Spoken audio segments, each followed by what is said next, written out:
یہ سعودی عرب کے دارالحکومت ریاض شہر کا واقعہ ہے۔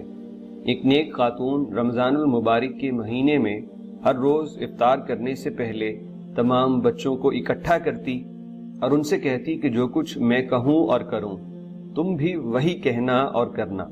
پھر وہ دعا کے لیے ہاتھ اٹھاتی اور کہتی، یا الہی ہمیں اپنا گھر عطا کر جس کے آگے ایک نہر ہو۔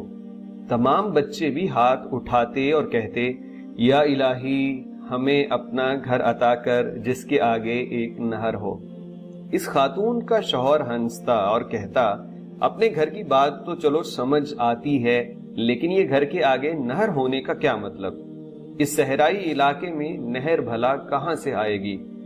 بیوی اسے جواباً کہتی، آپ کو اس معاملے سے کیا غرض؟ یہ ہمارا اور اللہ تعالیٰ کا معاملہ ہے، آپ بیچ میں مت آئیے۔ وہ رب تو کہتا ہے کہ مجھ سے جو مانگو میں عطا کروں گا، تو ہم بھی جو جی میں آئے گا وہی مانگیں گے اور بار بار مانگیں گے۔ غرض وہ اسی طرح بچوں کو اکٹھا کرتی اور خود بھی دعا کرتی اور بچوں سے بھی کرواتی۔ رمضان کا مہینہ بیت گیا۔ ایک دن اس کے شوہر نے کہا، اب بتاؤ کہاں ہے تمہارا اپنا گھر اور کہاں ہے وہ نہر؟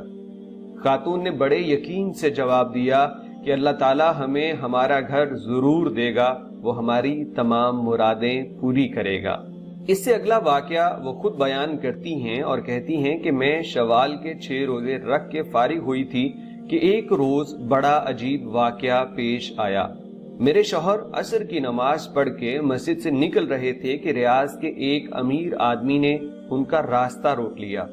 میرے شوہر انہیں جانتے تک نہ تھے۔ اس آدمی نے انہیں سلام کیا اور کہا، میرے پاس ایک گھر ہے، آدھے گھر میں تو میں اپنے والد کے ساتھ رہتا ہوں، مگر گھر کا دوسرا نصف حصہ خالی پڑا ہوا ہے۔ اللہ تعالیٰ نے مجھے میری اولاد کو اپنے فضل و کرم سے بہت نوازا ہے، ہمیں اس آدھے گھر کی ضرورت نہیں ہے۔ آج اس ارادے سے گھر سے نکلا تھا کہ نماز عصر کے بعد مسجد سے نکلنے والے پہلے آدمی کو میں وہ آدھا گھر ہدیہ دے دوں گا۔ یوں آپ سے ملاقات ہوئی تو گزارش ہے کہ میرے آدھے گھر کا ہدیہ قبول فرما لیں۔ بلا قیمت مکان لیتے ہوئے ہمیں تردد ہوا۔ وہ صاحب کہنے لگے کہ اگر آپ کی تسلی قیمت دیے بغیر نہیں ہو سکتی تو جتنی رقم آپ آسانی سے دے سکتے ہیں دے دیجئے۔ خیر ہم نے بھی اپنے پاس اور کچھ ادھر ادھر سے جو رقم اکٹھا کی وہ کم و بیش 8,000 ریال بن گئی۔ وہ رقم ہم نے اس آدمی کے حوالے کر دی اور اب ہم اس آدھے مکان کے مالک بن گئے۔ مکان ریاض شہر کے ایک ماڈرن علاقے میں واقع تھا۔ سچ ہے کہ جو انسان سچے دل سے اللہ کو پکارتا ہے اللہ تعالیٰ اس کی آہو پکار ضرور سنتا ہے۔ لیکن ایک بات نے مجھے ابھی بھی پریشان کر رکھا تھا۔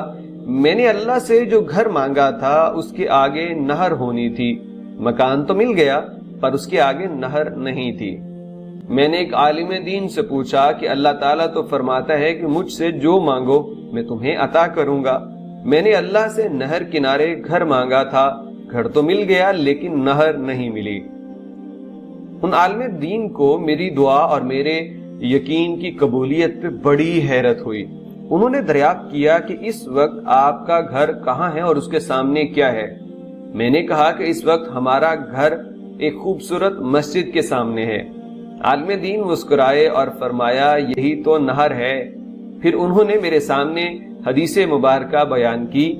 حدیث میں نبی صلی اللہ علیہ وسلم نے ایک صحابی سے فرمایا کہ ایک آدمی کا گھر اگر نہر کنارے ہو اور وہ اس میں روزانہ 5 مرتبہ غسل کرے گا تو کیا اس کے بدن پہ کوئی میل کچیل باقی رہے گا؟ صحابہ اکرام رضی اللہ عنہما نے جواب دیا، نہیں یا رسول اللہ، اس کے بدن پہ میل کچیل باقی نہیں رہے گا۔ آپ نے فرمایا، یہی حال 5 نمازوں کا ہے، ان کے ذریعے اللہ تعالی گناہوں کو مٹا ڈالتا ہے۔ میری آنکھوں سے خوشی اور تشکر کے آنسو بہ رہے تھے۔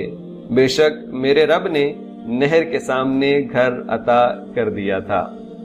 سبحان اللہ و بحمدہ، سبحان اللہ العظیم۔ اللہ رب العزت سے مانگنے کا صرف ایک ہی طریقہ، صرف ایک ہی ذریعہ، اور وہ ہے اس کی ذات پہ یقین۔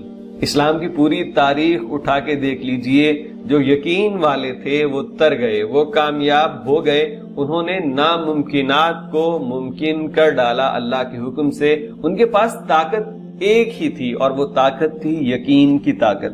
آج ہمارے مسائل بھی اگر بڑے ہیں تو یقین کیجئے یہ اتنے بڑے نہیں ہیں کہ ہمارے یقین کا مقابلہ کر سکیں۔ اللہ پہ اپنا یقین مضبوط بنائیے، اور اس خاتون کی طرح جو کہتی تھی ہمارا تو جو دل چاہے گا وہ مانگیں گے اور بار بار مانگیں گے، اسی طرح